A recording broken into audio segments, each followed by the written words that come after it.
5 hardest bosses of Sekiro. A lot of them are tough, especially the first time through. Let me get this out of the way. I'm not going to include the Demon of Hatred in this list, because I have no idea how hard he would be without the horrible, horrible camera. I refuse to put a boss on here because of the camera. The camera was hard, the boss, I don't know. So he's not on here. Other than that, I want to say real quick that this list was chosen based on my personal experience, and I tried to balance it using 3 things. One, how hard it was the first time I came up against this boss in New Game, and then continued difficulty through New Game Plus, and also a little bit from community feedback, what players around the world thought was tough. So let's see the top 5. At number 5, we have the Corrupted Monk. You might be saying, why not put on the True Monk then? I think the first time you face this guy, he's a little harder. Plus, even though the True Monk has 3 phases, you can skip the second phase with the Death Blow, and then you can just completely stun lock his third one. So, because this is the first time you face him, he's harder. After that, we have the Guardian Ape. Holy crap, this is a tough one for a lot of people. And I think that's mostly because he's erratic. He's an animal. This is a game based on sword fighting, and you're fighting a wild beast, not a dude with a sword. You weren't prepared for it. Guinea Giro and others prepared you for a lot of stuff, but not for this. After that, we have Ishin the Sword Sankt. Why is this not the number 1?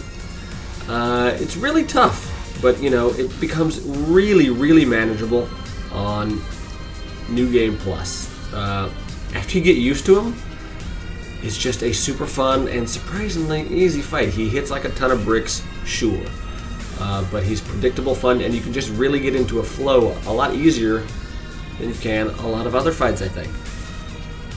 So sorry, he's coming in at number 3. At number 2, we have Guinea Giro, of course. Due to the frequency with which you fight this guy, you're going to get really used to his fight, and he may become, one of the easiest. But the first time you fight him at the top of the castle, it is such a major skill check for the entire rest of the game. This, more than any other boss, you have to play it like the developers intended. And that makes it really hard for a lot of people to get used to. And the amount of time that it took me was ridiculous, and the amount of time that it takes a whole lot of people online, on the Reddit forums and things like that I see people talking about, he is like the biggest block for a lot of people. That's kind of, the make or break moment. Either you figure him out and you play the rest of the game and you beat it and you love it, or you give up the entire game and you never finish it on him. So for that reason alone, he's got to be number 2. He has destroyed people's souls. And who do we have at number 1? And at number 1, we have the great Shinobi Owl himself.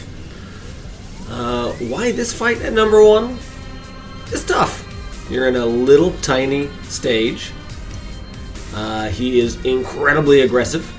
There are very few opportunities for damage, at least for average players like me. He's particularly good at breaking your posture. He's got tons of tricks up his sleeve. He can stop your healing.